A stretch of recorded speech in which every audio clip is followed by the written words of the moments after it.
The meeting comes to order. The time is now 6:31, and welcome to Neighborhood Board 14. I want to ask for a roll call for quorum. Ron Higa, Yep. Carol Kapu, Present. Zoidel Magoye. Yeah. Brandon Mitsuda, Present. Chance Naota, Here. Henry Payne, Corey Yamamoto, Dale White, and Chair Fong. Present. We have 6. Because we have 6 and we need 7, just for the record, as of the present, we do not have quorum and therefore we really cannot transact any business. In other words, make a motion, etc. So whatever needs to be done by motion has to wait until either another person shows up on our board, or we have to wait for the next meeting. Well, my understanding is, the good news, we will be meeting at my school next meeting. All right. And we thank the neighborhood office for doing that. So again, don't come here next month, go to my. Okay. Let's start off. First of all, I say, please turn off your cell phones if you have any, and also if you have to be recognized, especially those on WebEx, please raise your hand so I can see, well, at least my neighborhood assistant can see you so we can recognize you. And I want to recognize and welcome our newest member to our neighborhood board, Zoidel Magoye. Is that correct? Right. Yes. And just for your information, he does work for the neighborhood commission, so very good. We got the end. Okay, with that, let's have some reports. Honolulu Fire Department, are you here? Captain Robert? Here, present. Okay, all yours. Okay, good evening, everybody. I'm Captain You're Carvalho. gonna have to speak up and don't cover your camera. There we go. Okay, can you hear me now? Can we louder? Where's the mic? I think it's us. Maybe it's us. Yeah. Hold on. Okay.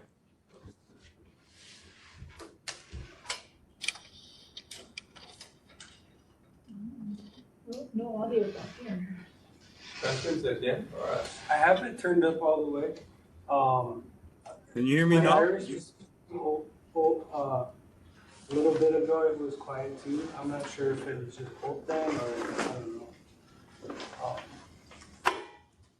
We can hear you, it's just a little bit quiet. The microphone is. What about now? A Better? little better. Get it closer. I'll be sitting on your lap if I get any closer. Go Okay. ahead, go ahead. Do the best you can. Okay, good evening, Captain Carvalho from the Honolulu Fire Department, Engine 4, Kuakini Fire Station. These are the statistics for last month, July. Fires, structure fires, we had 0. Wildland or brush fires, we had 1. Nuisance fires, which fires include rubbish fires outside of a structure or vehicle, we had 1. Cooking fires, 0. Activated alarms with no fire, 1. Medical emergencies, we had 106.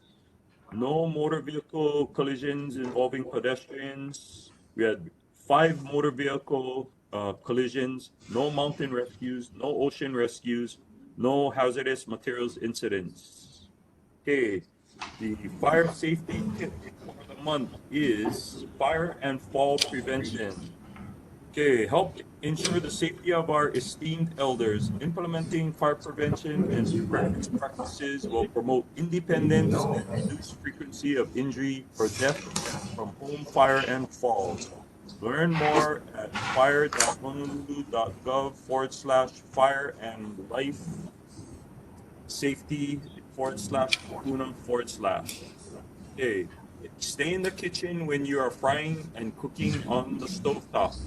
Keep a lid nearby.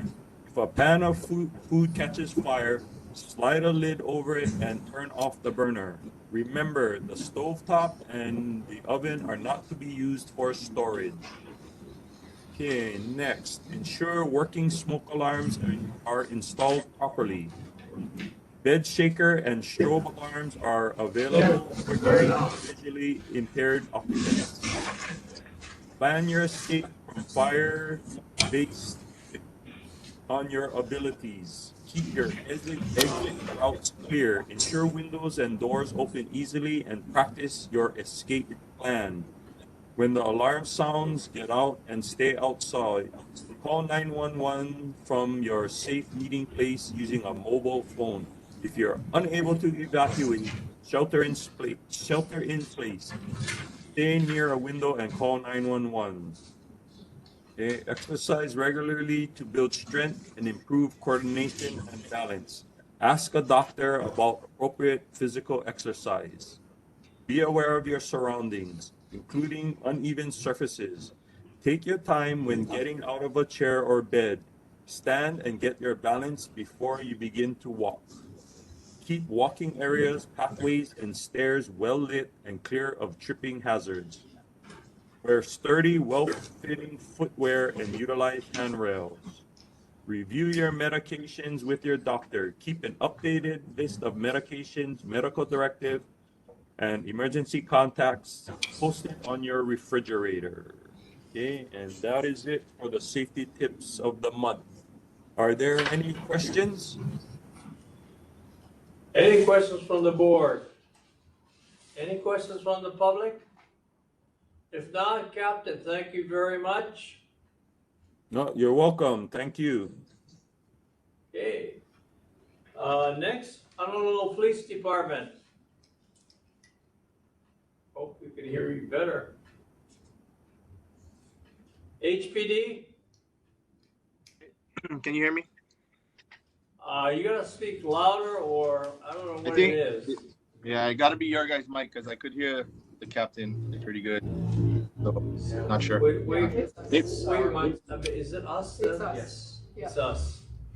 Okay. Wait 1 second. Excuse me. Okay. Is there- I can go down and get a different cord to connect directly to the computer or the TV, but why don't we have HPD go and by then? Yeah, why don't we do that?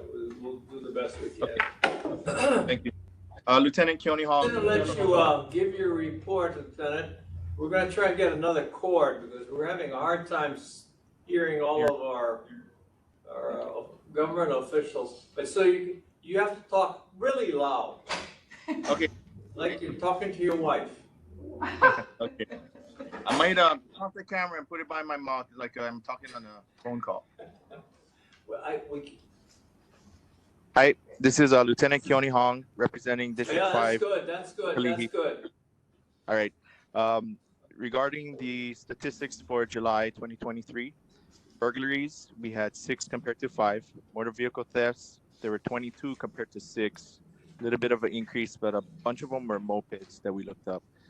Thefts were 16 compared to 15, and car break-ins were 11 compared to 5. The total calls for service were 1,311 compared to 1,284 in June.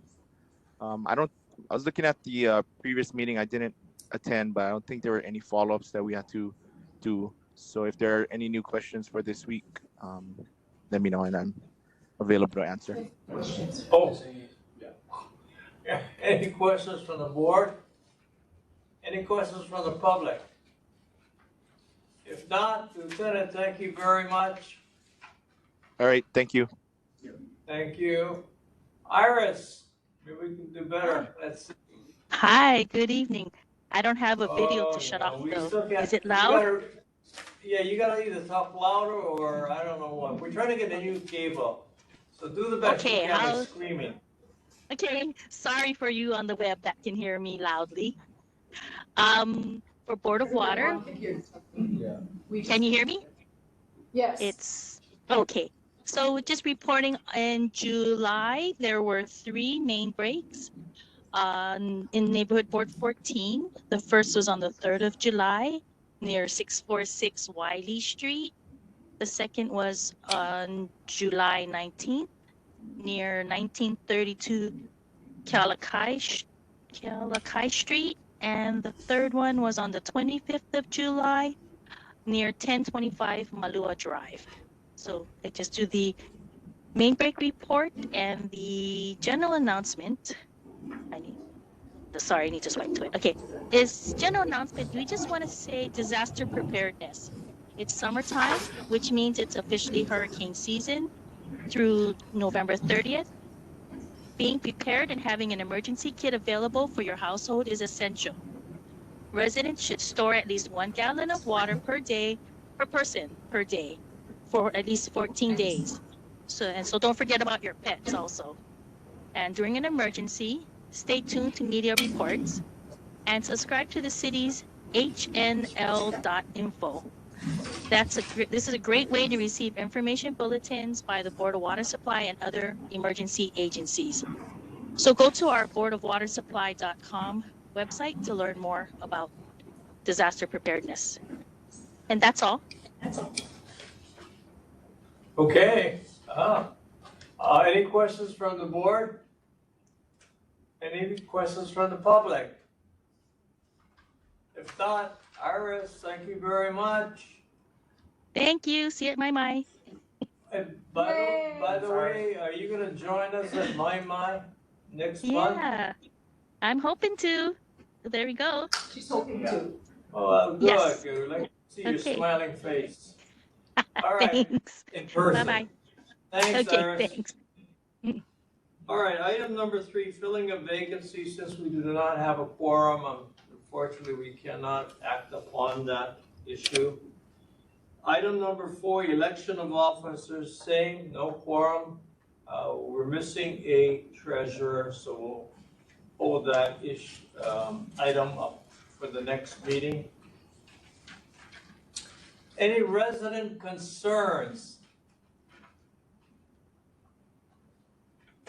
I have one. Yes, Donald. The crosswalk that Chance brought up on, was that North School Street and Coquille? What street are those? Coquille and North School Street. North School Street. Yeah. Okay. The question I have is that when will the city mark that crosswalk? I mean, right now it's 2 months, right? You're going into the 2nd month. And that crosswalk has been dilapidated out for about a year. So I want to know, I want a commitment from the city to tell me when they're going to do it. And I also want to know the district of transportation, what is our sector? In other words, what zone or what, whatever they delegate that we're in, I would like to know. And that's supposed to be either the councilman or the city official. So Donald, we'll work with Mayor's office as well as Councilor Riddle Santos Town's office to get you those answers. Yeah, because the question is that, you know, I'm reading it, and Chance brought it up last month, and it's still not marked. I mean, how long do we have to wait before the councilman takes care of our district? Well, I think, can I comment on that? I brought it up a year ago, 2 before, and if I can recall correctly, either DTS or DOT, one of those organizations, said that it was no longer going to be used as a crosswalk, but I brought it up the reason, I forget the reason why. But the reason I brought it up because there's still a crosswalk sign, you know, person crossing sign there, so I figured, okay, it's gonna be a crosswalk. It's not only Why not that, mark it? it's marked on the road that is a Yeah, crosswalk, no, it is, okay? but it's really All faded, that effort was made to identify that crosswalk. And you tell me right now that they're not gonna remount that crosswalk? Well, that's why I asked the question again, are they marked or not? Uh, That's why I asked it again. I would like our council person to get and tell us why. There could be an update from mayor's office too Yes. as well. Yeah, because the mayor's rep told me that he was sick tonight, but then there's a report coming from Spencer. Okay, I'll put it on the agenda for the next month, and by that time, hopefully we'll have it. This issue resolved. So my understanding is the crosswalk on Coquia and North School Street. I'll put that down. And the representative from Councilmember Tam's office will take care of that. Okay, and there's another one that Kara brought up about the restriping. Well, Is you that on go the? back and look at from Nuano to Liliha Street. There's no striping. Are you talking? He's talking about a different one than mine. I Oh, was talking different? on Hofstadter, and Right. he's talking about a new one and Liliha. Okay, what's the location, Donald? Nuano Street Wait a minute. Nuano Street and, to, we're talking about School Street, right? yeah, Nuano Street to, Liliha Street. and what about? There's no well, there's supposed to be a striping, but there's no striping. And then I noticed they made a striping from, Liliha Street to, Khalil Street in yellow. When you say no striping, what does that mean? Lines in the middle of the Dividing road. the road between the lanes. Okay. There's a stripe between. Okay, here's Nuano going down, then, School Street, and here's School Street. okay, you're on School Street, Yeah, heading towards Liliha. Liliha Street. There's no light, there's no lanes on the road, nothing painted on the road. Yeah. That's why I'm here. Nuano to Liliha. So it's actually Nuano down to school, then to Liliha. No, just School Street between the Oh, and between, Liliha. all right, I got you, okay. Got it, put it down. Where's our city rep? He's not coming to I'm not coming tonight. So I'll make sure to also. All right. All right, well, we'll leave that to, Councilmember Max, Tam's I'll office. also put it on these ones too. Yeah, So please. both of us can follow up. Yeah, get together with Ed, Yeah. too, so there'll be, Can I have one of thank you, those? I'll put it Sure. on the agenda. Thank you. Anything else, anybody has, any other concerns, resident concerns? All right, thank you very much, moving right along. Let's hopefully this works now. Is that one of our members? Maybe, maybe. Is he? Yeah. Cora's here. That email confused me. I ended Oh, up at geez, my you did go Yes. limelight. and I went, oh no. Oh, it's Cora, I thought it Oh, join us, Cora. I went to my was Cora. I went to my mind. I figured That there You were, went to email I got my- confused. I figured there were people in my mind. Oh. But nobody else was there. Oh, okay. Just me. Well, I'm glad you made it through here. That's not a quorum problem. You are a quorum, I so am now we You are can focus a on. quorum. I went as far as I could, as fast as I Before could we- without. Before we begin, or continue rather, let's make sure our audio works. Would you like to take a brief recess? Sure. Sorry Let me about just that. say, any objections to taking a Nope. 5-minute recess? No, No. no. All right, since there's not, we'll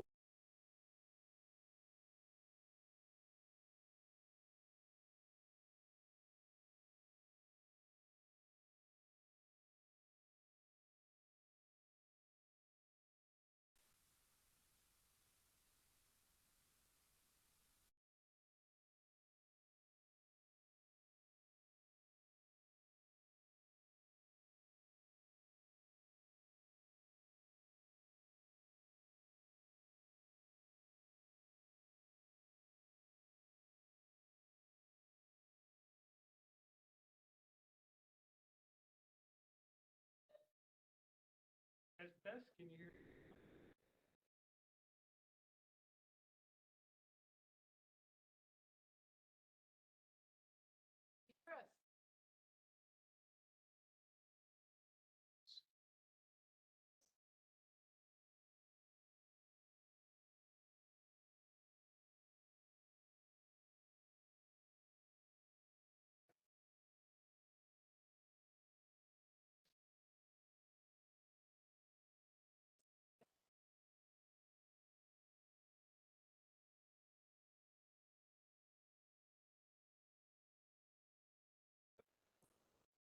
So we don't know until they say something. All right. Somebody say something. Iris, Captain Robert, Senator Kim.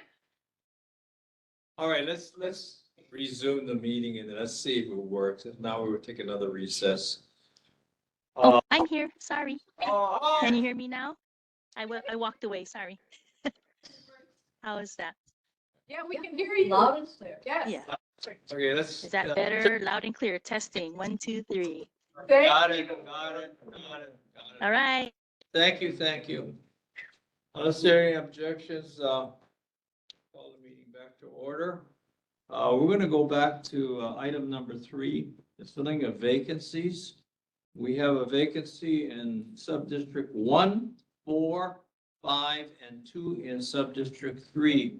Is there anyone who would like to, fill those any one of those vacancies? Hi, Good.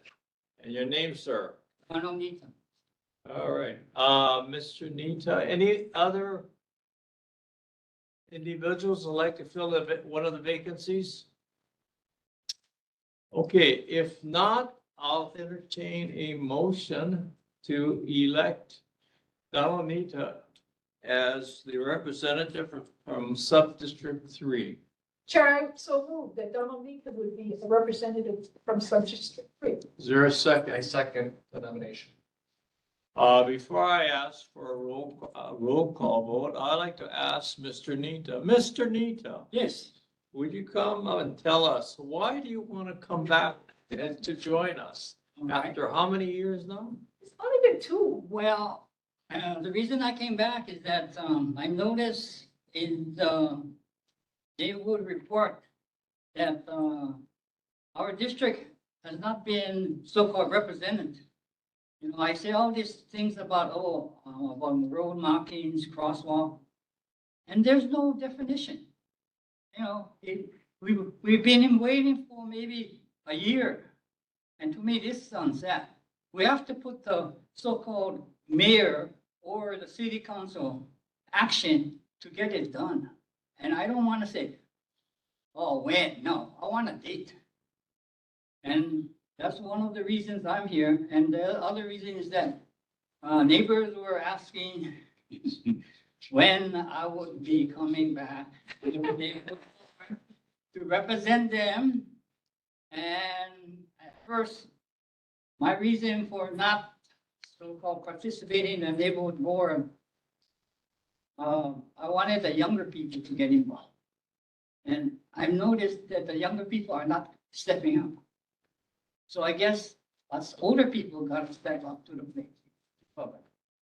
And that's one of the other reasons why I'm asking to be on. Any questions of Mr. Nita? And by the way, I will not ask you what you consider as young and old. Well, you know what I meant. Yes. And for those of you who may not know, Mr. Nita has been on the board even before I was on the board. That's how long he's been on. Now I'll call for the question, roll call.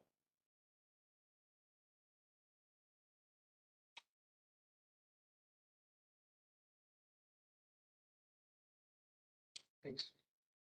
And if you are in favor of Mr. Nita, just. State his name. State his name. Ron Higa, Yes. No, state his name. Donald, you gotta say Donald. Donald Let's Nita. say Donald Nita, Donald Donald. Okay. Donald, Carol Kaapu, Donald Nita. Zoidel Magoye, Donald Nita. Brandon Mitsuda, Donald Nita. Chance Naota, Donald Nita. Henry Pang, are you online? Is that good? Cora Yamamoto, Donald Nita. Dale White, I don't see online. Congratulations, Chair Fox, Donald Nita, congratulations, Donald. Spencer. Yeah. Shared votes, Donald Needham. Yep, I got you. You got me? All right. All right. Motion carried. Congratulations. Thank you. Can you take your seat to the left over there? Right. Okay, there we go. The next item on the agenda is the election of a treasurer. Do I have any nominations for treasurer? Don over here. So I can see your smiling face. I want to sit on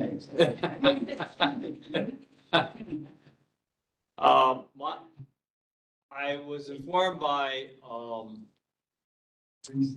Dale White that he'd be interested to run for treasurer. So, somebody can nominate him. Dale White. Would somebody like to nominate him? He's gotta be here. No, he's on a. He has to be here to be elected. Does he have to be here? Yeah. Okay. Sorry, Dale. Are there any nominations for treasurer? Question, is lost, Henry? Yes. Okay. Oh, he hasn't spoken. Oh, okay. I don't know who's lost. Well, he didn't answer. Yeah, can the person named Lost identify himself?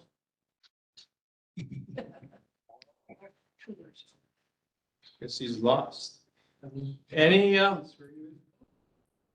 would like to nominate someone for treasurer, or do you want to wait until Dale comes back? Wait, we'll wait. All right. If there are objections, we'll wait and we'll carry this issue out to the next agenda in September. All right. Item number 6, reports of members' attendance at other meetings. Any? Okay, if not, Umpo. CAC. We had our meeting on August 2nd. There was an interesting report on transit rider survey, which is actually 3 different surveys that they've been doing between October 2021 and January 22. And they interviewed about 2,000 people. Some of it was a marketing research study. One was an on-board study. They actually boarded the buses and interviewed people. And then there was another one where they was more like a focus group type of thing.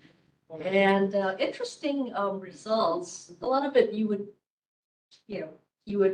kind of figure, yeah, that makes sense. People prefer faster service, better customer service, better transit speed, better transfers, and more efficiency. On time, no clustering of buses. But interestingly enough, cost wasn't as much of a factor among the people. They considered time was more of a factor. So if it takes, more than half an hour, more than we drive, people say forget it. And parking wasn't as much of a factor. It was more the convenience. They will be, doing further explanations of the study and have a summary and some recommendations.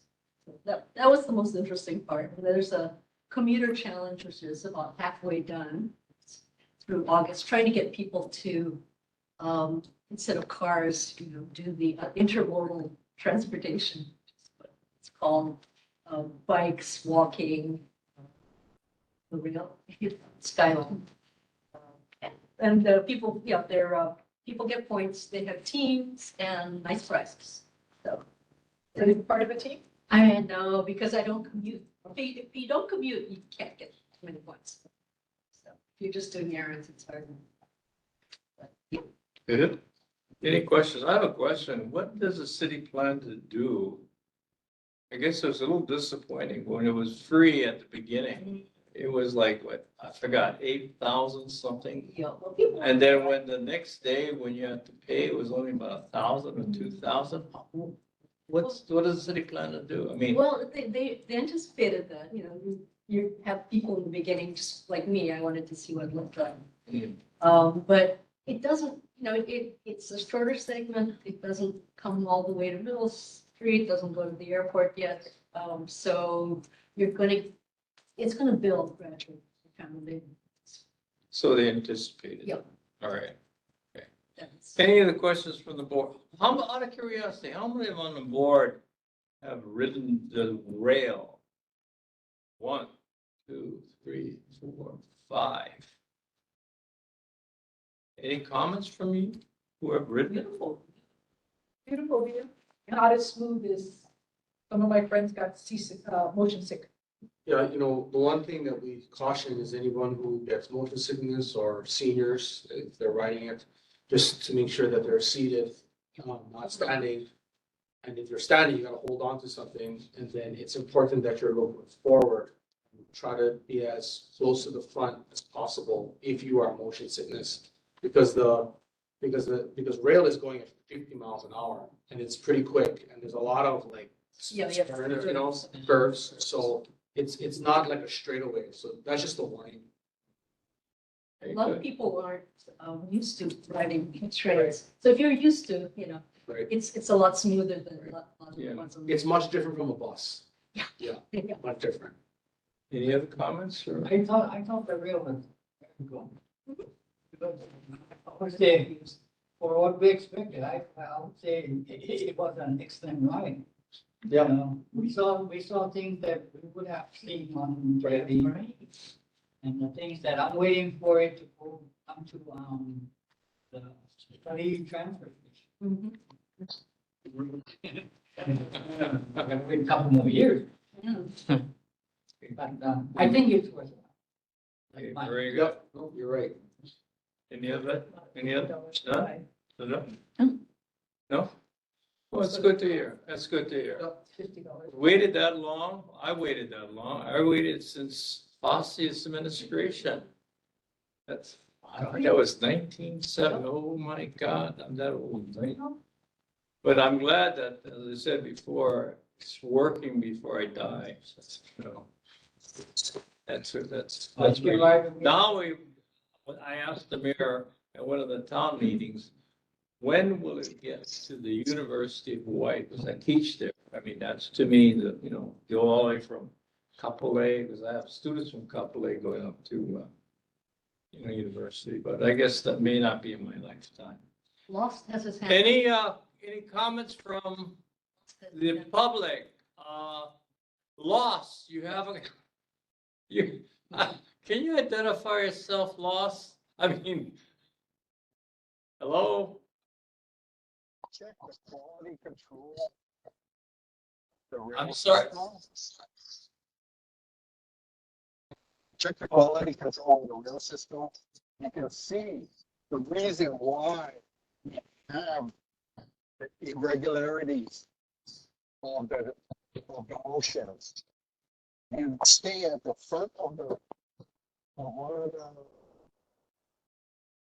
I want to say, the beginning of the train, anyway. You can see the curvature where the quality control stiffness is not built into that. You look at the upper plane, you can see the stiffness, but when you encounter the seating area, some of the stations, they're not here. We can't, Taking everything out. coming in and out. We're having a difficult time hearing you. Can you allow, what should he do, Spencer? Nothing? That's all? I'm not sure. Put it in the chat. What's your name? Yeah, I'll ask your name. What is your name? It's just Henry. It's Henry. It's Henry, yeah. Oh, it is Henry. Hi, Henry. Henry, are you lost? Always. All right. All right. How's this? Can you hear me better now? Much better. All right. Go ahead, Henry. What do you have to Okay. say? Okay, if you check the quality control of that system, okay, the tracks, you can see curvatures from IA I'm sorry, Pearl City direction, heading to Halava Station. Okay, you have, what do you expect when you're traveling 50 miles an hour? You're going left, right, left, right. That was the concern. The quality control guys messed up there. If you look at the Eva planes, okay, coming from the Croc Center out, you can see they were even, straight, and level. Those things could have been avoided from the beginning. But because somebody got paid off on this thing, that's why we end up getting a short end of the stick on this. Okay. Write it again and try and notice how uneven the tracks are. Common sense tells you if you go 50 miles an hour and you just move your wheel left, right, you can feel motion. You don't feel that in a Japanese bullet train. You don't feel that on the mainland trams or a BART on San Francisco. Only in Hawaii. Special. Okay. End of great. Thank you, Henry. Hope to see you in my mind next month. Any other comments? I gotta Any finish dropping off and I'll be back down there in a little while. Okay. Any other comments from the board or the public? Yes, Senator Kim. I just wanted to emphasize that because it's steel on steel, which is a concern we had when we considered rail back in the 1990s when the feds was going to cover 90% of it, and it had one vote on the city council. But as it gets older, the ride's going to be rougher and rougher because steel on steel, there's going to be a lot of maintenance and a lot of going on. So we've got to keep that in mind. Yep. So you were there, I was at Corp Council. You came after I left, I think. No, I was on there from 85. When were you there? I left 85 for the Attorney General's office, but I remember it was just one vote. Yep, City Ray Council. Macho voted no at the last minute. Yeah, I didn't mention any names. Well, at least it's built, hopefully. Well, anyway. We got it. Thank goodness. Thank you. Oh, we got part of it. Thank you. Any other comments from the board or the public? None? Let's move on. Anything else, Cora? Are you okay? No, I'm All right. Mayor's representative Edward is not here, you said? All right. I can provide a few responses if you would like. Yes, please. We have a few Sure. follow-ups. Okay, so the lane restriping on Hoftailing off from the freeway to Hillcrest. DFM started restriping the faded pavement markings along School Street and will include restriping of the faded pavement markings on Hoftailing Street from the freeway to Hillcrest. Work is expected to be completed by the end of October. Should I keep that on the agenda? Who brought that up? Thank You did. Should I bring it on, leave it on the agenda? Okay, go ahead, next. And pedestrian crosswalk at North School and Kokea Street. DFM has started restriping pavement markings along School Street. Work is expected to be completed at the end of October. Okay, I'm gonna put that on the agenda for the next month. And anything else? That's it. That's it? End of October this year? Yeah. Very good question. Yes. See, they responded to your complaint. Now you're on your own here, right? So we can go on Monday. All right, moving right along. Councilmember Tam. Great, I'll give the report tonight. Thank you very much for having another meeting. We're excited to be back to MIA. We just wanted to give you some follow-ups from our community. So regarding the monster homes at 2037 Liliha Street and 1162 Holland Drive, we have Jiro, who's the Deputy Director of Planning and Permitting, and he'll be here to provide us updates on that. As far as our neighborhood security watches, Councilmember has started many of them, as well as is continuing to foster their growth, as well as reporting and following up on issues for them. So we have a neighborhood security watch on School Street, and we brighten all the lights on School Street. So as you drive down there, you'll notice that it's brighter. The reason why we did that was because of the criminal activity that was happening on School Street, and the police requested that the lights be brighter so that they could see into those darker areas and prevent the congregating of youth at night. If you drove down before, it was rather dark. But now as you drive down, there are a lot less people congregating in those darker corners. And so it is brighter now on the street. Yeah, I mean, on School Street. What section of school? So the section we focused in on was by Rainbow Drive-In all the way down to the 21 mark. Yeah. Yeah. I'll tell you. I'll tell you. Yeah, up to That one block all the way down to to the 21 mark. And then also too, heading down towards Lanakeela, Oahu.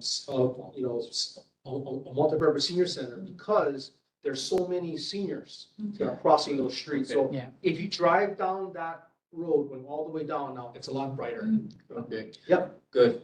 Yep. And then also too, we requested for that neighborhood board, for the neighborhood security watch to request and monitor speeding on Liliha Street and Nu'uanu Avenue, because there's been a lot of speeding there. We've also asked to increase the light brightness on Nu'uanu Avenue, which has helped. For the Bates Neighborhood Security Watch, we've been working with Representative Jenna Takenouchi on a lot of the homeless efforts there underneath the bridge by Texaco. Those efforts have been working out well, because there's a lot less homeless people now that are coming into residential from that service station area. And then also two signs will be put up soon that say no trespassing under that bridge area, state signs, yeah. We're also helping the Nama'u'u Neighborhood Security Watch, and that's up by Maiamai Elementary, close up in Punui. They've been requesting to repair bent and leaning no parking anytime signs. We've helped them with that. The DFM Roads Division has assigned a request number for it, and they should be completing it soon.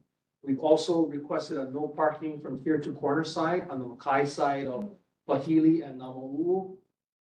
It's been referred to the Department of Transportation Services. We also requested a no parking sign in front of 2588 Nama'u'u Street. And the reason why we did that is because cars are parking there and people are having a very difficult time negotiating that right and left in that area. Also wanted to report to you that we're having a community meeting at Kuhio Park Terrace with the residents. Senator Donna Mercado Kim will be there, and Representative Sani Ganadan will also be there. The meeting will be on August the 31st from 6 to 7 p.m. Check-in starts at 5:30. We'll be talking about residents' concerns at that time. Coming down, it's going to be at the Kuhio Park Terrace Community Hall. And it's at 1475 Lina Puni Street. It's building A. Probably building. It's between A and B. Right. Yeah, That one it's is that they call it where pack is. Right. Yeah. And, emphasizing the monster home issue, Councilmember has introduced Bill 44, and it's entitled Making False Statements to City Officials. And so he wants to stop those false statements being made to city officials, because individuals are lying when deputy directors, inspectors go, they say, oh no, nothing's wrong. Our plans are exactly the same. We don't have a lot of people in here. But that bill right now in its current form would say if somebody is found guilty of violating this Bill 54, then it would be a misdemeanor subject to one of the following: a fine not to exceed $2,000, imprisonment not to exceed 1 year, and community service not to exceed 80 hours. Now, The bill is currently in its second reading, and so there will be time to massage it and maybe possibly increase the penalties or add more things. But, you know, the council member is finding that there's a pattern where every single time we try to get the monster homes, right? Councilmember Fukunaga had the same issue when she was a council member. They would just outright lie. So Councilmember Dos Santos Town wants to put teeth in there and give the departments some enforcement power as well as consequences to these actions, so these people stop lying to our inspectors. If you go on down, we fixed the speed monitor solar sign on New Uanu Avenue. And I can tell you that just the other day, I walked with the Bates Neighborhood Security Walk and somebody was flying down at about 7:30 at night at 38 miles an hour down New Uanu. But as soon as they saw me take the picture, they slowed down. They thought I was like some kind of, you know, law enforcement monitoring. And so it was a Highlander. They were going really fast. Okay. And then we also wanted to let you know that we put in the budget $2 million worth of sidewalk repairs as well as pedestrian defense and crosswalks. The areas are crosswalks on North School Street, a crosswalk fronting Liliha LNL, the installation of sidewalks along Judd and North School Street. So we want to let you know about that. Okay. And then the last thing we wanted to tell you about is we wanted to tell you that we have a cleanup at Kauluvela Community Park happening on Saturday, September the 16th. And more details will come out on that, but you know, you should just meet us at the park. I believe it's going to start at 9 and it'll go probably till 12. And we're going to clean and beautify that park. The park has gotten better. You know, the police have helped us go in and, you know, put up fencing and, you know, our departments have put up fencing by the school and various things, but it still needs to be clean. And we want the community to be very proud of that park. So that's why the council member is wanting to do a cleanup there. And we invite you all because it's within our neighborhood board district. Okay, any questions? Yeah. No. First on the monthly room at my address. Tara, what is that loop? And Hanai, yes. What happened to that? Because that's the one Mr. Mizuno and Councilman Tam identified that there was an illegal. Right. Whatever it. And the last I heard was there was stop work. Correct. But I see people putting off the walls, putting up the roof. I mean, what's going on? That is not good. Well, because there's a stop work order, perhaps the deputy director can follow up and give you an update on that. But it's not good because a stop work order was issued. They're not supposed to be working. I know that. Thank you for the update on that. And the crosswalk on Liliha Street, what you were talking about, LNL, Yes, there used to be one. right. There used to be one. And the city so-called I know. deleted that. Now, what's this again? Going to bring this back? I mean, Yeah, the community in that area, as we went through the area, is asking for it because what's happening is that they all have to go to Liliha, to Fort Piney, they all have to go down to School Street, right? So we put in money for that. So we want the departments to put that crosswalk back. yeah, because, There's so many seniors there at the medical building that are crossing the no, street. I see a lot of people jaywalking. I know. And Yeah. that was my concern. Right. Okay, we have it on the agenda. We'll find out about the progress for next month. Okay. You want to wait in regards to the Kenai Street, whatever street it was, I don't remember, that was Monster Home. Drew, do you want to give your update You now? want to give an update on that one now, since it's hot on the press, as they say. And if you want, so you don't have to come back. Thank you. Maybe you could cover the 1162 Hollow Drive. Any objections? Nope. Or our fellow legislators and government officials, I hope you don't mind, I'm taking out of order. I'm having the deputy director of EPP testify in regards to 1162 Hollow Drive and 2037 Liliha Street, in addition to, not what's it? Hanai Loop. Hanai Loops, do it all at one time. Any objections? Thank you. Thanks, Mr. Chair. Jiro Sumata, Department of Planning and Permitting for the city. So the 1162 Hala Drive, that is a permitted structure, a monster home that was permitted back in 2017. The complaint is about the use as a boarding house. So we already met with Corporation Council once and are to get organized and collecting statements from the community members. And we have somewhat of a posse, so to speak, of interested board members and community members. So we're still in that process of collecting statements. So, and from what board member Apu said, that maybe activity has slowed down somewhat as far as the Ins and outs. the ins and outs of that single family home. Okay, now 2037 Liliha. That property has actually 2 building permits. One is for a 3-story dwelling. That permit, based on the activity that we inspected, the permit has been revoked. However, the permit is still open because they are appealing through the Building Board of Appeals. That appeal process has to be scheduled, and they get to present their side of their case, challenge the action of the director. And until that comes to a conclusion, their permit is still open. The Question for you, why was it revoked? I don't have that particular details. But the second permit is an Ohana unit permit. That one is still active. It was inspected and a violation was issued. That violation was for work without approved plans. It has not been corrected, so it is in the notice of order, which is collecting fines. The owners also appealed that violation, so that has to go to the Building Board of Appeals too. So that's the status of that 2037. How long will it take for the appeal to? They're kind of into the next year already, 2024, as far as the Building Board of Appeals, because of so many. Yeah.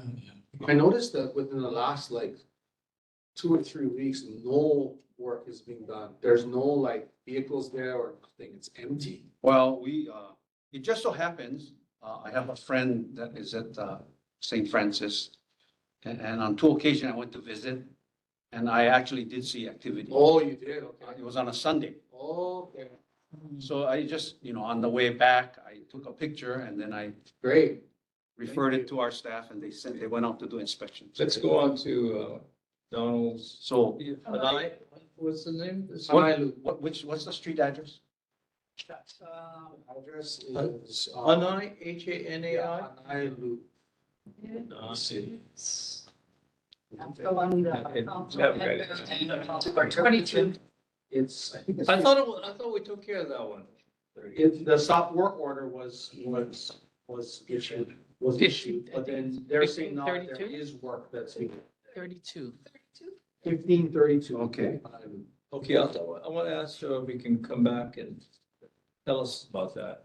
Can I You make get can I make an update, Mr. Chairman? Yeah. Okay, so just as a general update from the department regarding monster homes, since January of this year till now, we have revoked 13 permits relating to monster homes.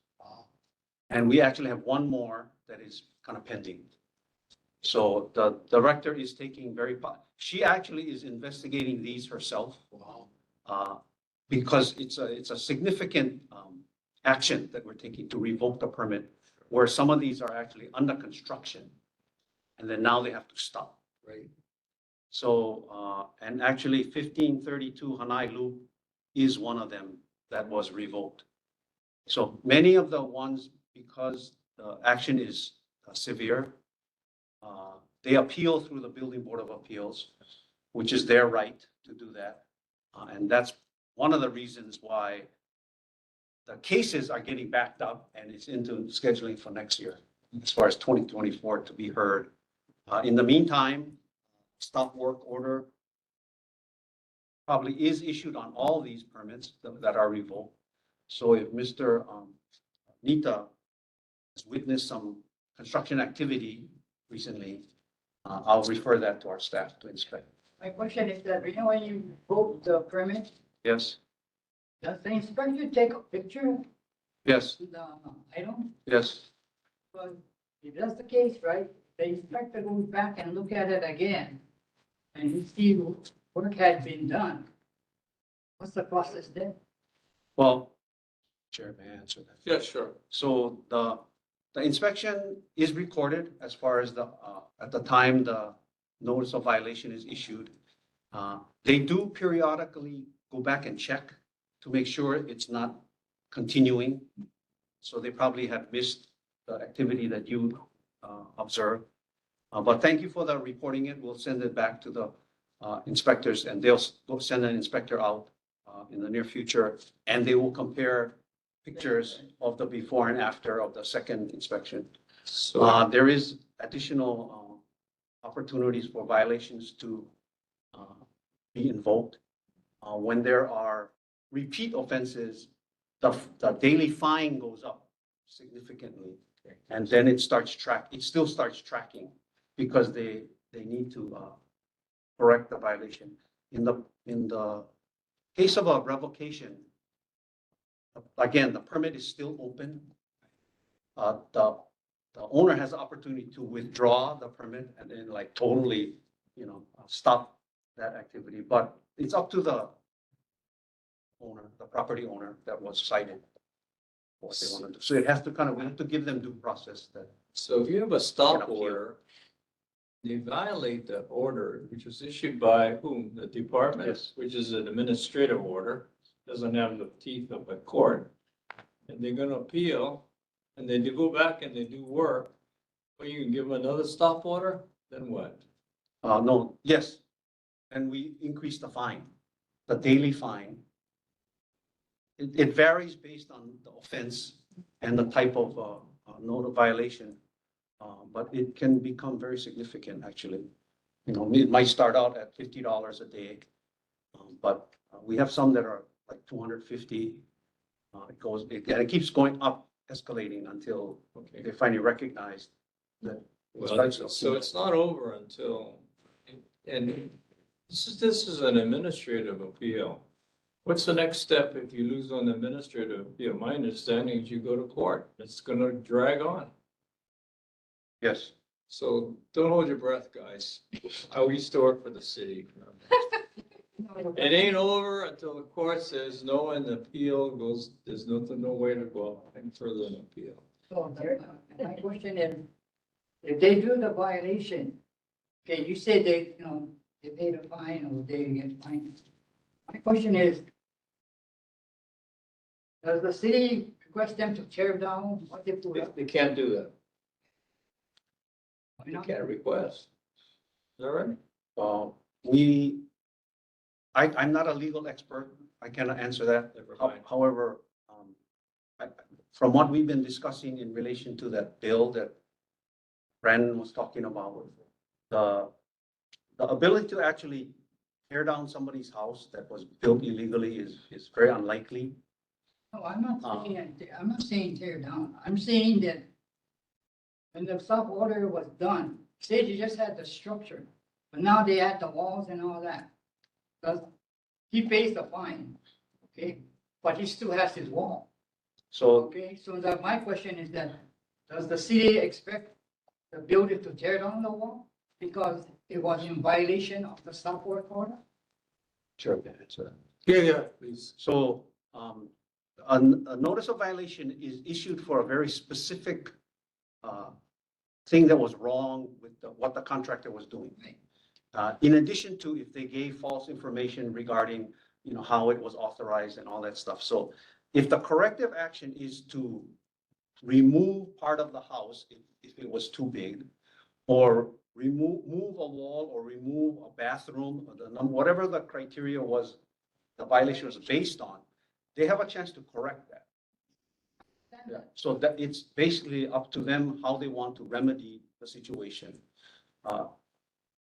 So however they correct But that. I think his question, Donald, let me rephrase your question.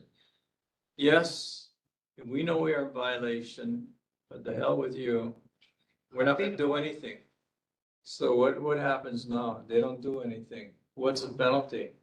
So what happens is the violation, however it is eventually closed, because the daily fine is still tracking. Okay, so the fine could be $300,000 that they have to pay. And if they don't pay it, then we lien the property. And eventually, we haven't done this too often, but we foreclose. If they have the inability to pay the fine, then we foreclose, and we have done it in the past. And then we recoup the money that way. I've done it in the past, it's weird, you know, like North Shore, you know, you get all these people who, put their bumper on for their so-called land and all that. Some of the residents have maybe $500,000, and it's still going on. I mean, you know, what you're saying is good, but as far as I'm concerned, the city doesn't really enforce it. Okay? If they really enforce it, they would collect all the fines and say, okay, at this date, you pay all your fines. But they never happen. The fine go up, up, up. Same thing with the building. It goes up, up, up. But the guy, he got the roof. He's protecting his, building. Donald, as long as they're getting fined and they appeal, there's not much a city can do. That's right. Until the court says this is it, and the city has a judgment, they put a lien on it, and they go and foreclose, then that's what's going to happen. It's gonna take time. Well, They were- I'll tell you something. I have never seen a monster home get booked. Anyway, welcome to the monster home. Oh, well, let me, question, Chance. I was gonna ask for, I'm not sure if this is the right word way to put it, but for developers who have had continued violations, who've had continued fines, whether they've been foreclosed on or not. Does the city track them and like, if they have continued violations and they keep stacking fines, are they able to develop on more properties? I mean, I'm just kind of curious about that. And then if there's have ever been any cases like this too, where they've developed on different properties, now there's one that's, I guess, contentious. Sure. Yeah, sure. So we're starting to track them as far as the, not so much the developers, property owners, but more so the professional engineers and third-party review firms that are involved in that development. So that's how we are pursuing, preventing repeat actions from coming up. Because that's the trend that we see, or the pattern. I'm gonna interrupt you folks. Kim has a. Well, yeah. This came out of order, okay, and there were no objections, but we do have our state representatives waiting, so I want to let them give their reports first. And I know that Melissa has a question. Melissa, you have a question on this? Oh.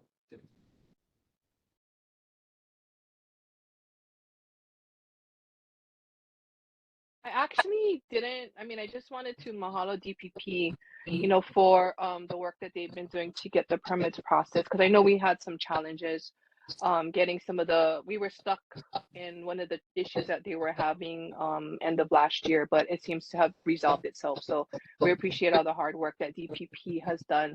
But I actually had a question for Brandon, and it has to do with Liliha Street. Because I was under the understanding, I know there's different lights that have been going on for the kupuna, you know, in the school street area. But my question has to do more with on Liliha Street. It was my understanding after having a conversation, I thought it was with Councilmember Tam, but now I'm not so sure on whether or not there was going to be speed humps placed on Liliha Street due to the speed.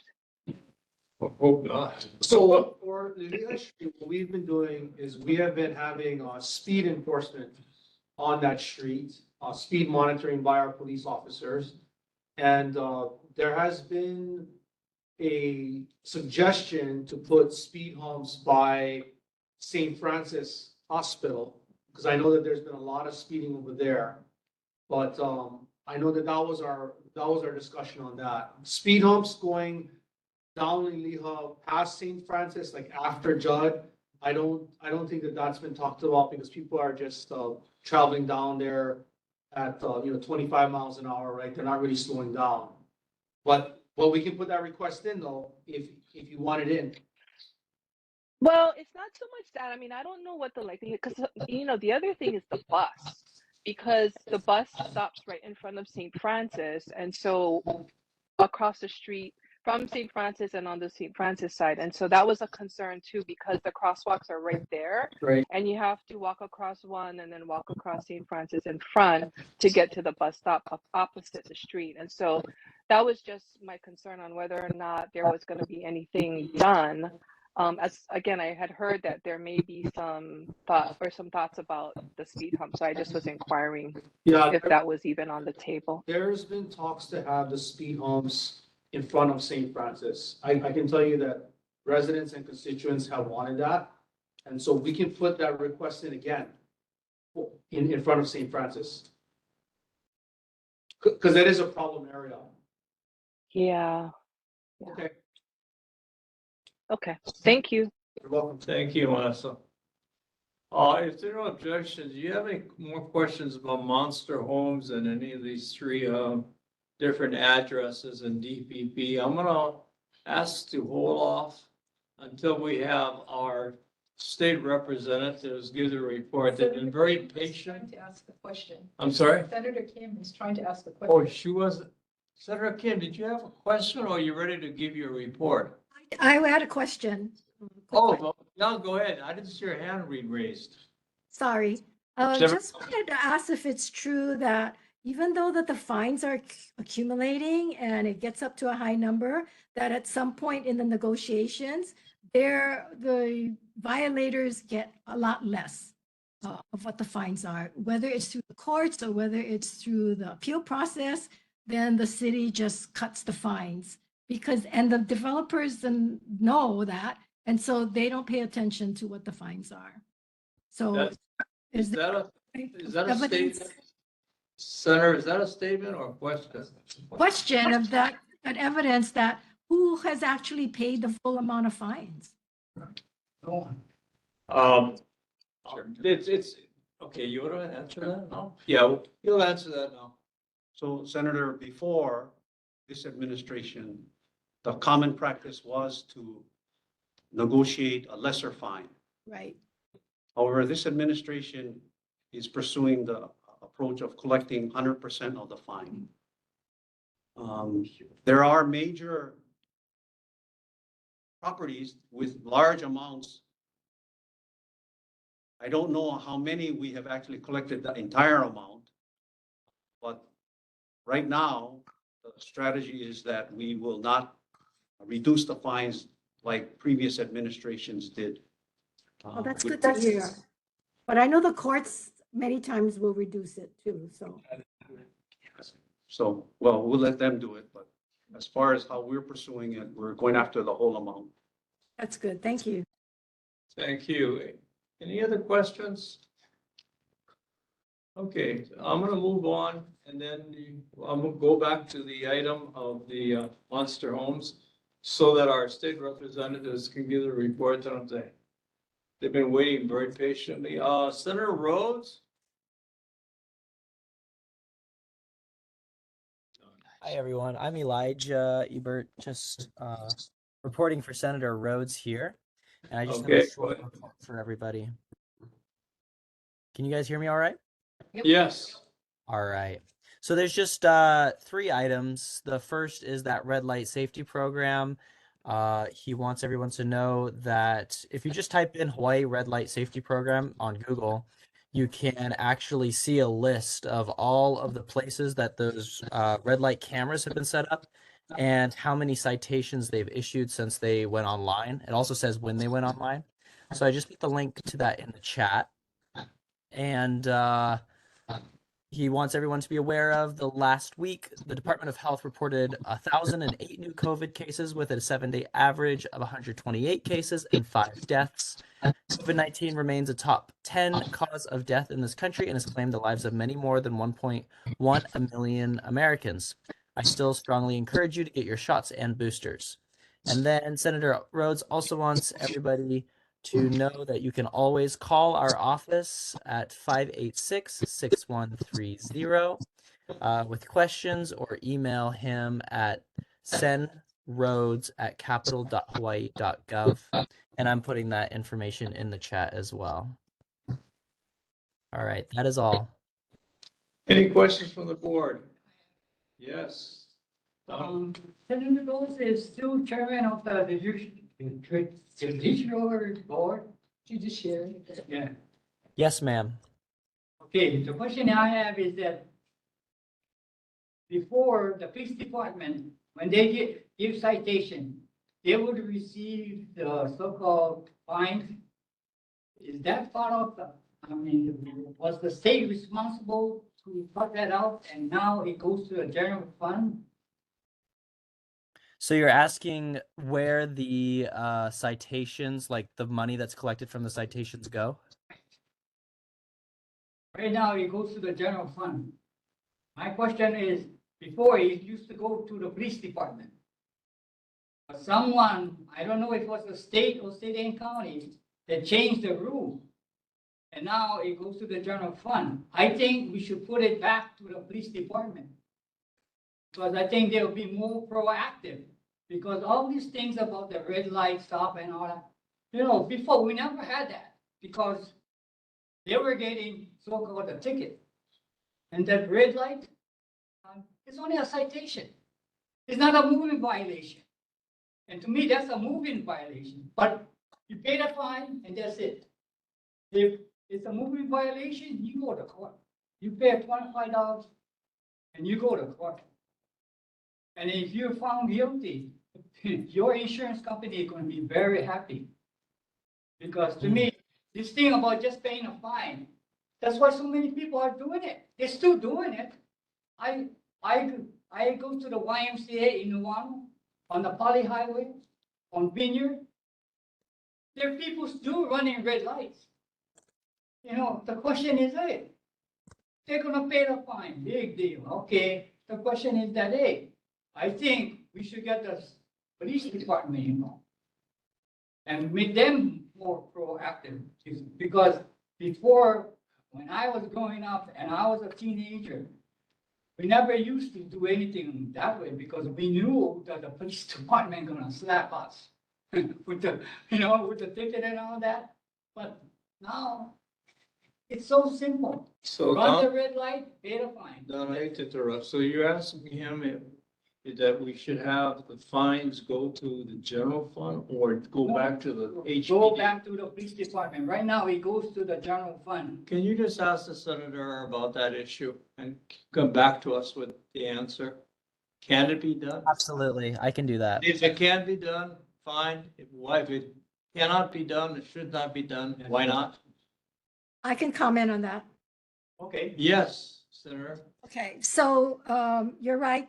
Long time ago, I don't know how long ago, that it went to the city. And what they found was that every time the police needed to raise money, that they would go out and start ticketing everybody.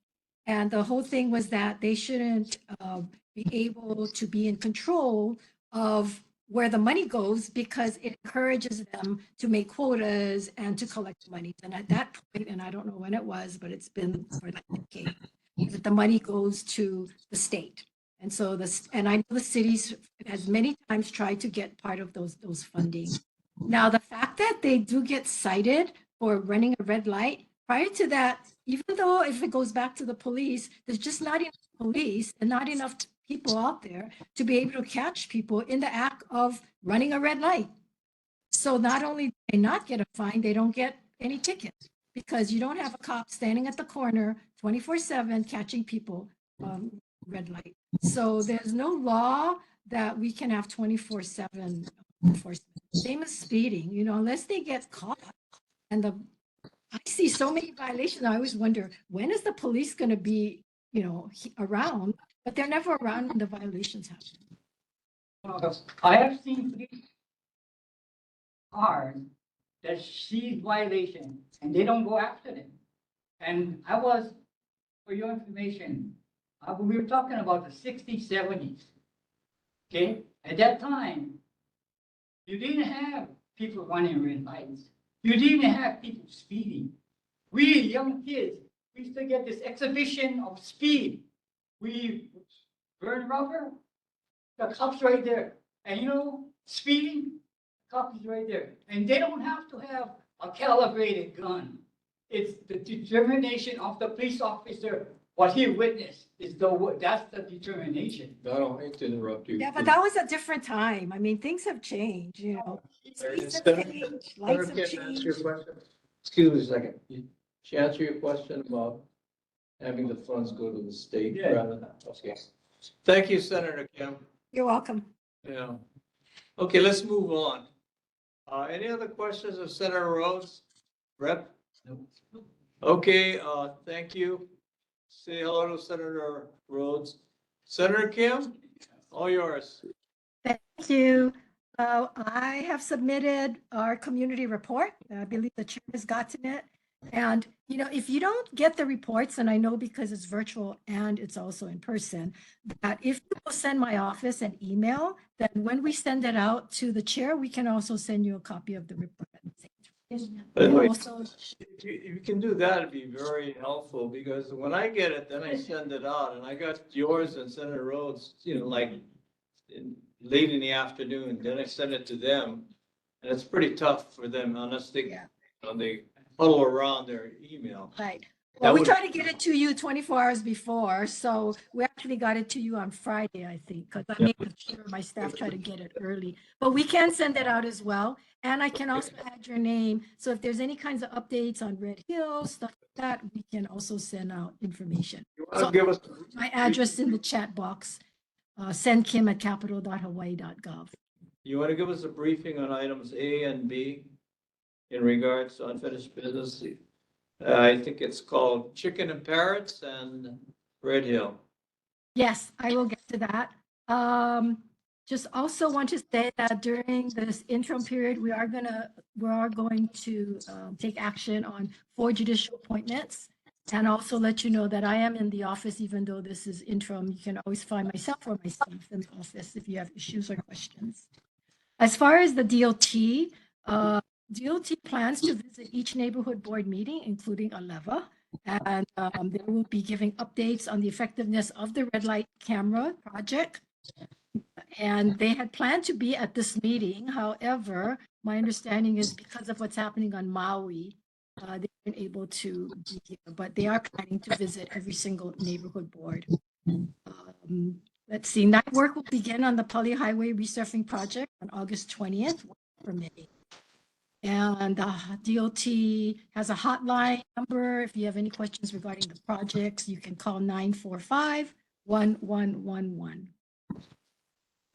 Also wanted to thank everyone who donated goods to the Maui effort. We had a huge donation drive this past week, and we collected so much stuff. So thank you, everyone. Now the problem is getting it over there. We're still trying to fill up the big crates to get it over. And if you want to donate, you can still donate Hawaii Community Foundation, or Hawaii Food Bank, the Salvation Army, or First Hawaiian Bank. If you go on any of those links, you can find where you can donate.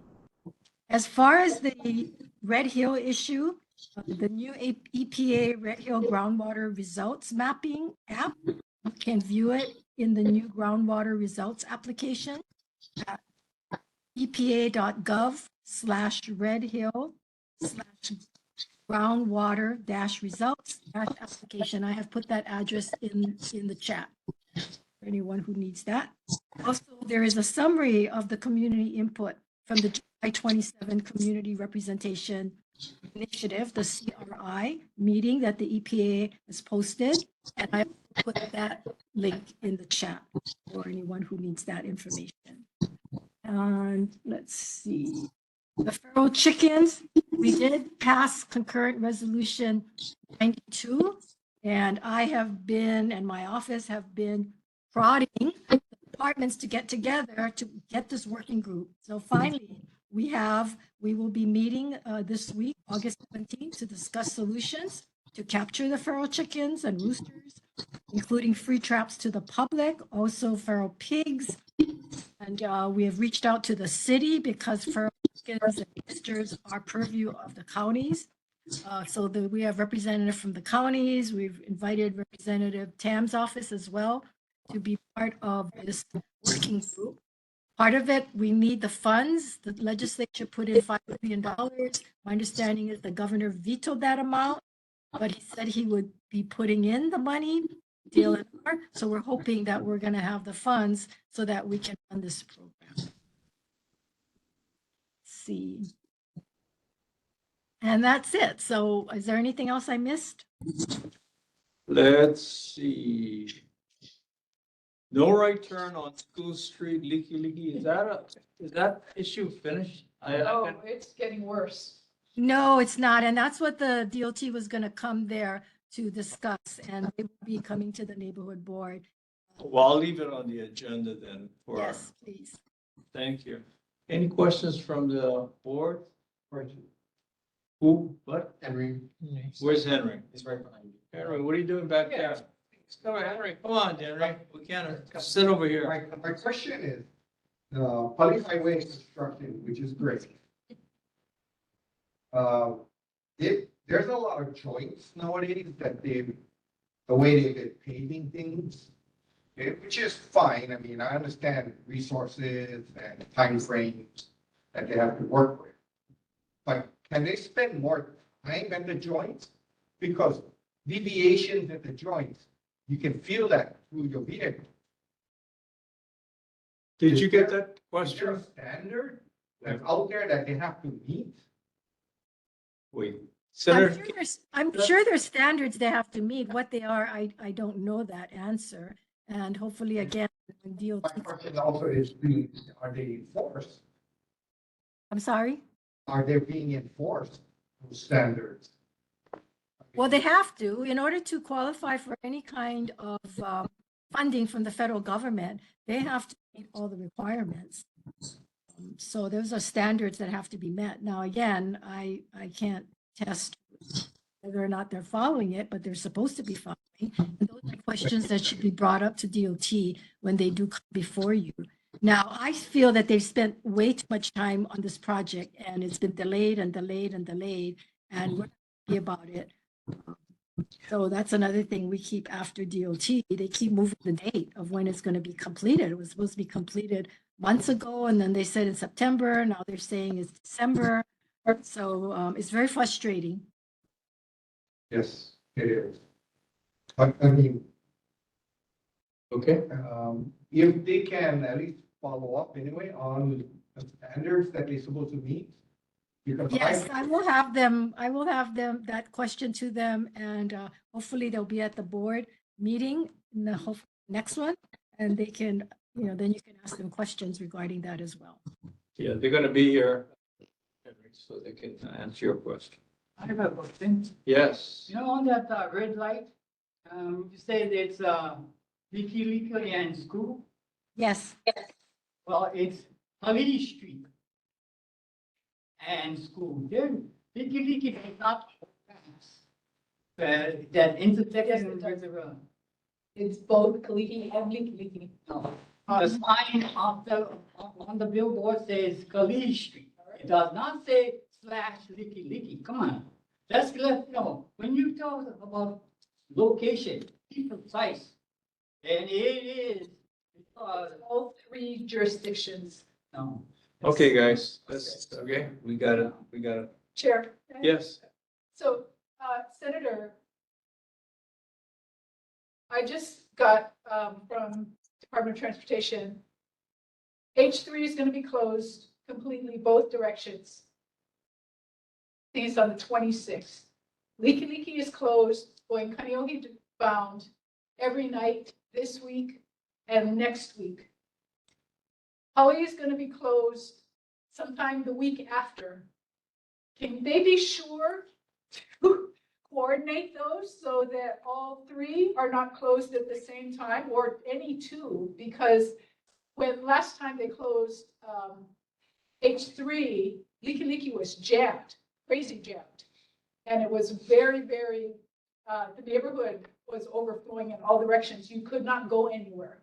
So just make sure that they coordinate when they're closing all three within a week of each other. Okay, I'll be Different. sure to make that notation. Thank Yeah, you. thank you. Any other questions from the board? How about the public? If not, Senator Kim, thank you for your patience. Thanks for your input. Welcome. Okay, You, Senator. let's see. Representative Takeuchi. Senator, I'm sorry, Representative Takanuchi? Yes. Guys, I'm Kelton. I'm here on behalf of Representative Takanuchi. All right, go ahead.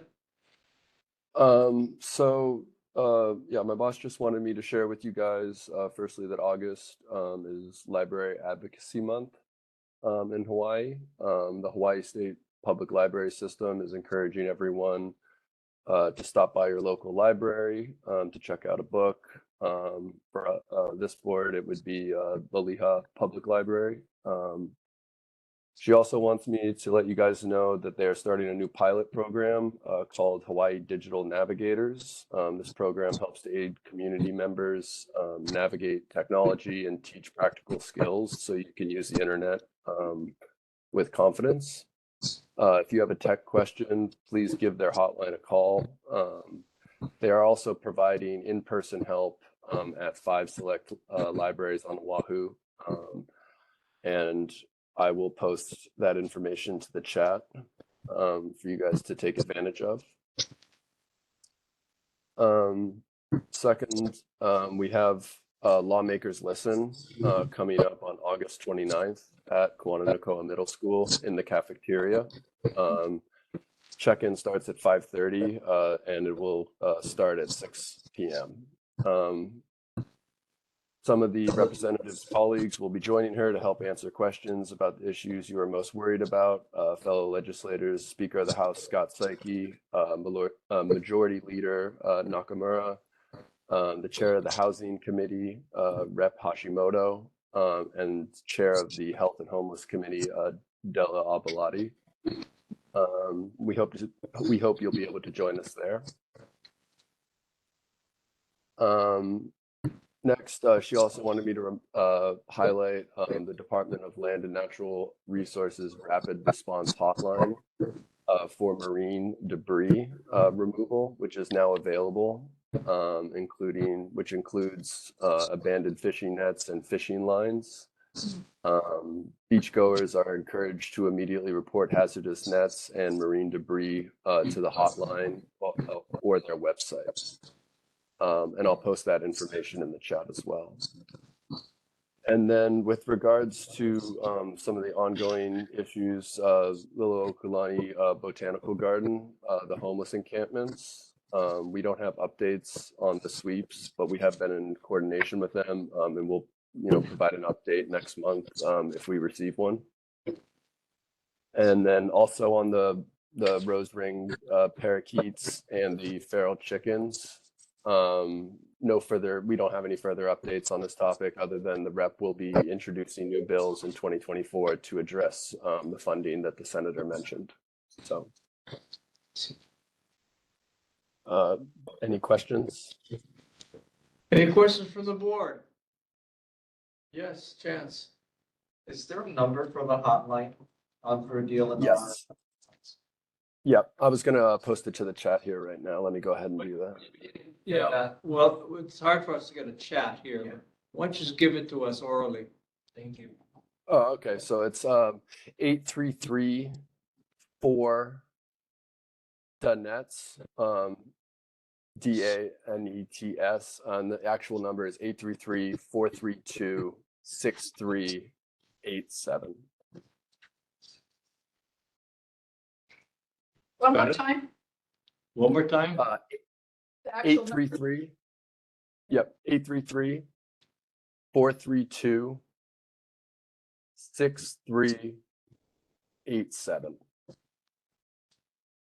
Got it? Okay, thank you. I just have one comment under item A, under new business, Wiley Street on-ramp to Poly Highway dip, which is the same as item C, Wiley Street on-ramp to Poly Highway, eliminate bump, same thing.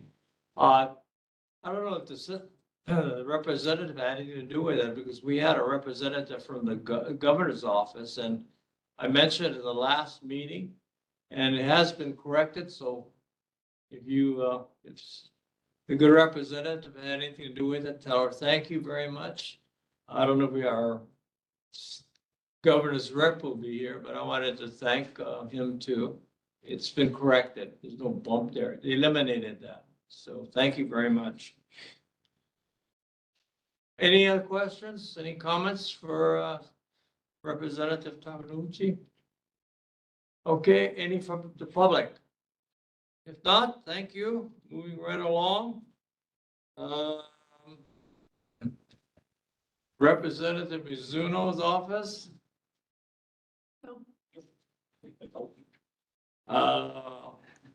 Representative, anyone from Representative Holt's office? How about our governor's representative? Aloha, this is Dallas Navarros. All right, hey, you got my thank you already, huh? Yes, thank you so much. No, thank you. Yeah. No, thanks for bringing it for my attention. I'm glad it worked out. You forgot it, right? What's that? Never mind. It was fixed. Thank you. I remember mentioning it to Good. you. Yeah. Yeah, thanks. you did. Yes, thank you. Yes, my pleasure. So just to give a quick recap, we all know that Gov is very busy working nonstop with the Maui wildfires. He just had his latest update, which is available on his government Facebook page that aired at 3 o'clock. So he'll be doing more press conferences throughout this entire process. All the information as far as ongoing donations and site changes is available on the government website. Prior to that, we were really focused on the housing EP. We had different press conferences and Q&As that were ongoing that are now postponed. So until further notice, I will keep you all up to date on that. I do want to follow up on the gathering that is happening on August 31st at KPT. HPHA will also be there as well, including myself, along with Executive Director Hakeem Wansafi, to answer any questions and really bring some clarity to the housing crisis and to break away from a lot of tragedy that is happening right now. Something beautiful did happen here in Hawaii, which was Queen Liliuokalani's Royal Standards returning to the state of Hawaii. There's amazing coverage on that date and what it means to the culture and to where we're at now. Probably brought a lot of closure, but also some new chapters and just rediscovering our history and bringing it back home. That's also available on the government's website, and I'll be able to share this on the chat as well if you all can access it. That concludes Governor's report. Thank you all so much. Thank you. You have any update on the, well, I guess the fire on Maui? Anything that we should know about? It was a real tragedy. And believe it or not, I first learned about it, and I was telling some of the board members. I was in Kenya and Tanzania, and I was in the United Club room in, I think it was Nairobi. And all of a sudden I was watching TV and I said, geez, that place looks familiar. It was Maui. The governor was on. So it was international. That's how devastating, I guess it was, or newsworthy. Do you have any update on that? It's a major tragedy for sure. And, you know, of course, when it does happen here in the state of Hawaii, what I really love to see is a sense of community and action, and for Ohana to really come together with mass amounts of actions. I was also at the Capitol as well, and it was unbelievable the amount of donations that came in. And there's still a lot of aid that needs to come up. But I would say the latest update that I have is the donation site. It used to be the War Memorial Stadium, but it's closing. So the new donation site is going to open in the parking lot, and that was announced by Lieutenant Governor Luke. It's going to open at the Sears parking lot between Ka'ahumanu Center from 8 in the morning to 4 o'clock in the afternoon, and it's going to be Monday through Friday. So that's the latest update. And I've also got a lot of calls and messages regarding the FEMA disaster application process. If anyone would like to share, in case we have any elderly who has trouble accessing that application process, do let them know that they can also contact the FEMA help. That is 800-621-3362. Like 800-621-3362. And that is the FEMA helpline. It can help anyone who wants to go that route. But according to their website, the quickest way to apply for disaster assistance is going to be through the website, the FEMA website, or by downloading the mobile app, which is available both on Google and Apple. And it's about a 20-minute process, so it doesn't take long at all.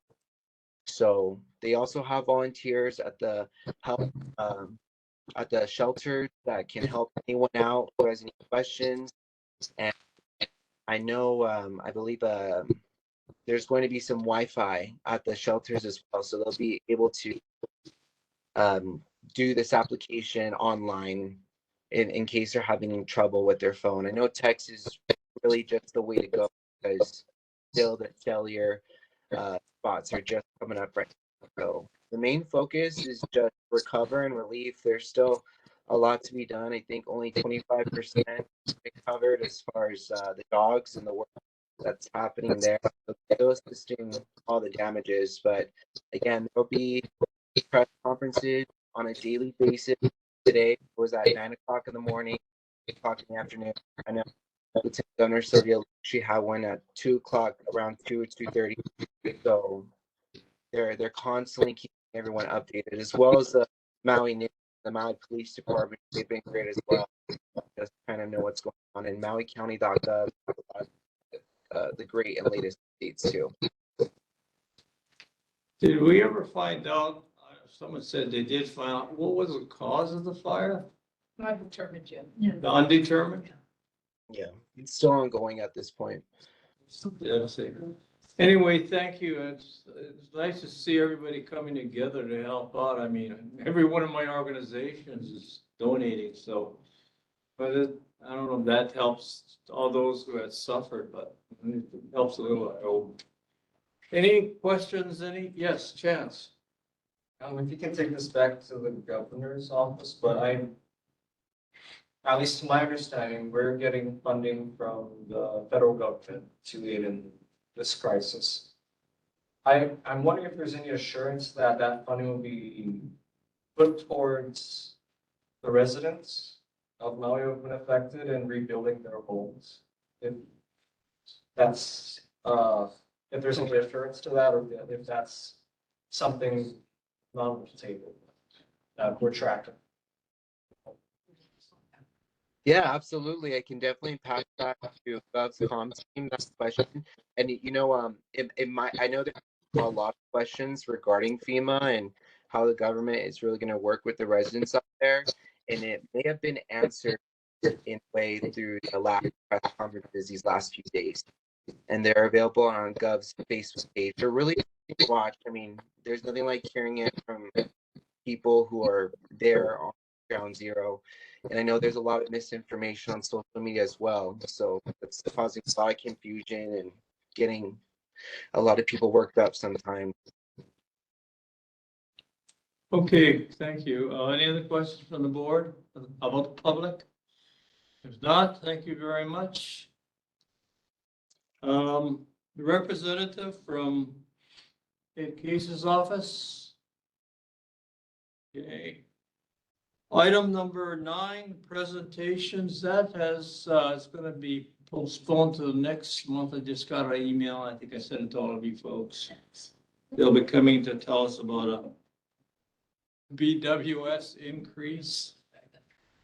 I need a motion to approve the minutes of July 10th, 2023. I will. So moved by Brandon. Is there a second? Second. Seconded by Zodell. Any corrections, first of all? None? Okay, all those in favor of the approving the minutes, raise your right hand. Nobody's on there, huh? Okay, fine. Any opposed? No objections, motion is carried. Going on to unfinished business. Item A, we took care of that, can take care of it. We got a report on eradication of parrots and chickens. Red Hill update, we got a report. Liliha Kalani Gardens, we got a report, and 1162 Hollow Drive update. At this time, I'm gonna leave these on the agenda, along with 1162 Hollow Drive update. And since we have Gerald here, and I kind of cut him off because we wanted to have our state representatives to give the report. Are there any more questions or any more issues in regards to 1162 Hollow Drive or item F 2037 Liliha Street or 1532 Hanai Loop? From the board? From the public? Okay, thank you very much. I got one question for, this dawned on me. I know that council member Tam introduced a bill saying that you give a false statement, you could be in violation, but what is it, a city violation? It's, I reported on it. It's, it would be a court violation, so. It's a court violation, but it's a city ordinance. Right, but, let's see what I just had it on my phone. You want to answer that? He'll answer it. Thanks, Chair. So my understanding of the bill, I haven't read it thoroughly or the latest version of it. We have the ability to assess the property owner and the applicant for a building permit, which includes the engineer as well as the contractor, a fine for that false statement. The fine, because it relates to this frustration that we cannot ask them to tear the house down, that goes too far. It'd probably be a taking by the government, and then we gotta pay them for their house that we took down, made them take down. So, I'm not a legal expert, so, but the fine, we can develop a fine process. The latest version that the director is leaning towards is a $25,000 initial fine and $10,000 a day, which is in the neighborhood of the short-term rental violation, which is that's the 10,000, that one is $10,000 initial fine and $10,000 a day. Depending what's an advertisement, we catch it for an advertisement or a use violation. So that's of that magnitude. But it's a city law that's going to be Yes. enforced by the state court. Well, I mean, it would be enforced by us as the DPP, but whether they challenge it in court, that's a. So it gets That's another state story. process, it's an administrative fine. They can appeal, then they can go all the way up to the Supreme Court and because if they don't get their, what do you call it, due process and administrative hearing, they can go the court route. Yes. I mean, and they can appeal the direction or the decision of the director. That's Building Board of administrative, Appeals. that's administrative Right. appeal And then to the. follow on to the court. Yeah, and inside Bill 54 itself, it says a person convicted of violating the provisions of this article is guilty of a misdemeanor and subject to the punishment by one or more of the following: a fine not exceeding $2,000, imprisonment not to exceed 1 year, and community service not to exceed 80 hours. But the city ordinance is not a misdemeanor. It's misdemeanors under state criminal law. That's you're probably correct. The part we're playing is the administrative fine. Right. Okay. And Got it. what's we're stuck at is the maximum that we have capability of assessing is $2,000. That's right. So which pales into comparison with what on building on house is. So it's like the cost of doing business, and they'll just take the fine and keep doing what they're doing. So we want it to be a deterrent. Well, that's the reason I asked the question. Does this law have any teeth? Anyway, good luck. We'll see what happens when they stick their thumb up to you guys.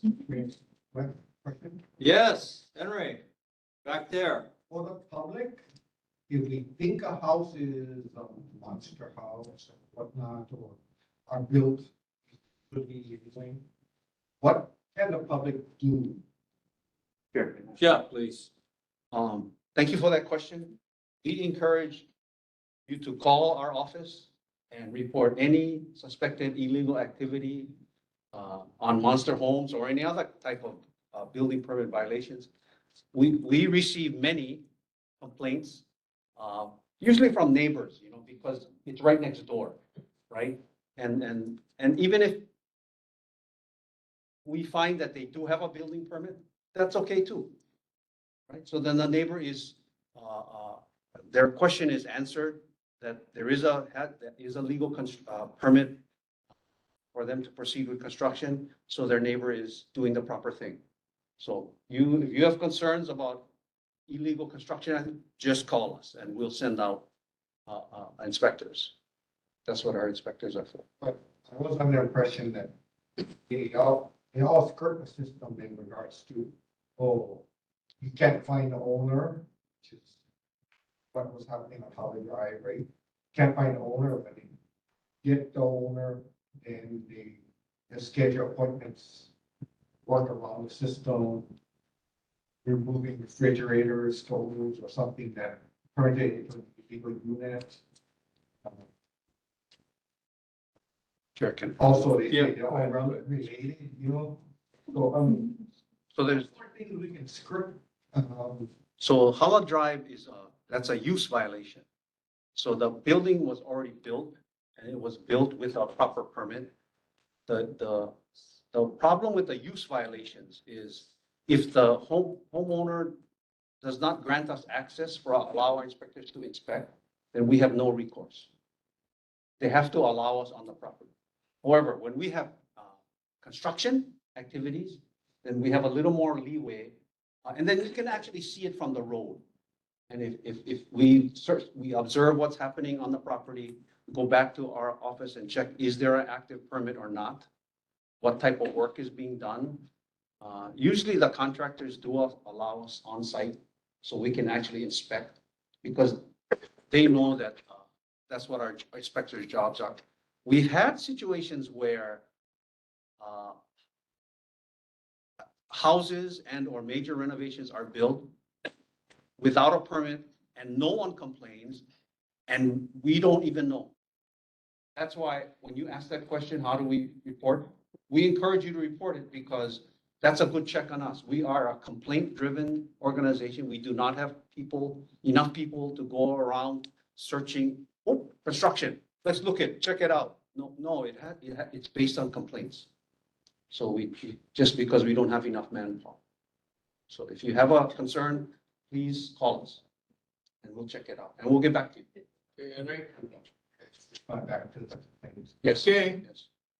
And it's confidential. Thank you very much. Thanks, Chair. Careful of that. Squeal on your neighbor. Oh, yeah, I know. I'm sorry. Going right along under a new old business, no right turn on School Street. I'll leave that on the agenda. 2037 on the agenda, red light camera status Stats, I think we had that already. It gave the Yeah, I website. gave it. I'm gonna cross that out. Thank you. I have- New business, items A and C have been taken care of. Item B, lanes for restriping. I'll leave that on the agenda. Cars blocking bus on Liliha, we'll wait for our city rep. And paint curb on beginning of Amala to the first driveway, it was mine. I'll save that for next month. Yes. I may have missed this earlier. I have a, situation, on my street, the corner, where the street sign, says Kula Street, Liliha Street, it was on, on the pole, on the ground, about a week ago, and it stayed there. I took pictures, and I was gonna do the 311 thing. Didn't get around to it. Today it disappeared. So it's not there. So probably took it. Sorry? Someone probably took it to recycle it. Yeah, or something, yeah. So we don't have a sign, and it's a problem because that's the only sign that we have on. What's the intersection? And Liliha, Got it. right before Liliha. And people get confused even with GPS. I mean, they, I have multiple people like, I can't find their house. Yeah. Yeah, and so without the sign, they won't be able to find it. So he's, Anybody on the street. yeah, so give that over to Yeah, him, yeah. so he'll have it, and we'll also take it to, and both of us will Yeah, work on it. okay, yeah. Okay. I was You what? impressed that it stayed there. for Do you a need to week. put this on the agenda? I'll just leave it up to, Brandon. You can put on the. Yeah. That way, well, that How, was. how will you want me to the Missing street Itemize sign, it. missing street sign. missing Kula and Roland. Roland. Kula and what? Roland. Missing street sign? Okay. Probably the way. There's a new, fire hydrant, that really nice. Yeah. Okay, cars, that's all I have on our new business. There's nothing else. Community associations. Liliha. Melissa, thanks for waiting. Yeah, you're welcome. No, thank you. Just wanted to report that, I know there's been discussion about the Maui relief, and so we've received numerous calls about if we're going to be providing like a donation location, and we are at St. Francis. So we'll be launching that. We've gotten a container, or in the process of getting a container to ship, and I've been on daily calls since last week with the Healthcare Association of Hawaii, with various like FEMA or just emergency management services, just to look at needs. And then also one of the biggest issues has been housing, of course. So we're looking at that as a potential here on Oahu for those that have been displaced. But we are doing our Maui relief efforts. We will be accepting donations. I'll send you folks a flyer just so you folks have it. We'll be doing it through August 31st. So kind of like the second wave, as there's been a lot of chaos currently on Maui for various activities as they're in regards to distribution. But I know that they're getting things together. So we are in collaboration with the City and County of Honolulu, the Elderly Affairs Division, working on this particular collection of donation event. So just wanted you folks to be aware of that. In addition, on this Friday, August 18th, we are having a St. Francis Caregiver Education and Wellness Program and Craft Fair.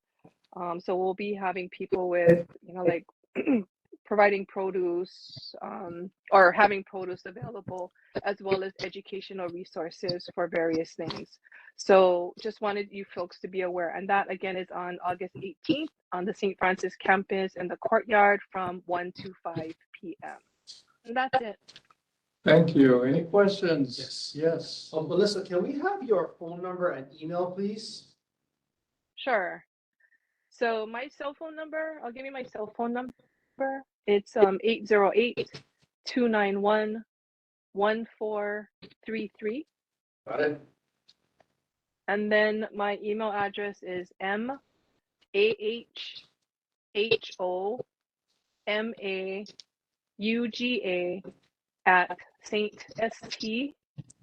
Francis Hawaii HAWAII.org. Thank you so much. You're welcome. Okay, Thank you, Chair. thank you. Any questions for Melissa? None? How about from the public? Okay. Lana Kila. So as of the, things are going well at Lanakila, there's lots going on. They turned in their final reports to the city and county and the state for their contracts, and they met all of their goals and actually exceeded all of their goals. They currently have 700 volunteers working at the center. And they're in You the- have 700 volunteers? What do they volunteer for? Just anything, teach a class, clean a room. Yeah. And they're starting up their accreditation evaluation again. They reported that the renovation money has not yet been released by DAGS for renovating the center. And as an example, for an exercise class, they have 61 people in one exercise class. So it's really, they're really doing a lot, and things are going really well. They had just had their show and sell on August 10th. So sorry, it's a little late to let you all know about it, but there'll be another one coming up. Let you know, hopefully something. Very good. Very good. Yes. Yeah, so, go ahead. So do most of the people who come to the classes and activities and the volunteers, there's not that big a parking lot, do they come by public transportation? And then Catholic Charities also has transportation and handy van. Oh, I'm curious. But there is some parking. They park on the big basketball courts in the back end along the street. And yeah. Yeah, so continuing off of Cora's question, we were able to attend the Lanakila Multipurpose Senior Center show and sell. It was very well attended. There was a lot of food that was there, lots of people buying things, lots of plants for sale, making a lot of money. And, you know, the handy vans were there, picking seniors up, very seamless. They knew exactly where to wait in and out. The handicap stalls are always being utilized. And the entire back parking lot was filled, and the back gate was open, so seniors were able to come back and forth through. But it was a very good event, and we can't wait for the next show and sell. Very good. Any questions, comments? How about from the public? Okay, let's see. Any other, Friends of Liliha? So I did ask Senator Shanope when the grand opening for the Liliha Library would be, but she hasn't responded yet, so she must be very busy. And so I would assume we would probably shoot for the end of the year, but again, it takes a lot of coordination, and I know she's very busy with her activities at Lanakila Multipurpose Center, but as soon as we know anything, I will let you know. Yep. Questions? None? Other nonprofit organizations? None? Okay, announcement Monday, September 11th will be at My Mind, correct? Don't come here. All right. Anybody have? Anybody have last announcements? If none, I entertain a motion to adjourn. Moved by Brandon. Second. Second. All in favor? Raise your right hand. Any opposed? No objections? Have a good evening, everybody, and thanks, and congratulations on our newest member, oldest and newest member. Don.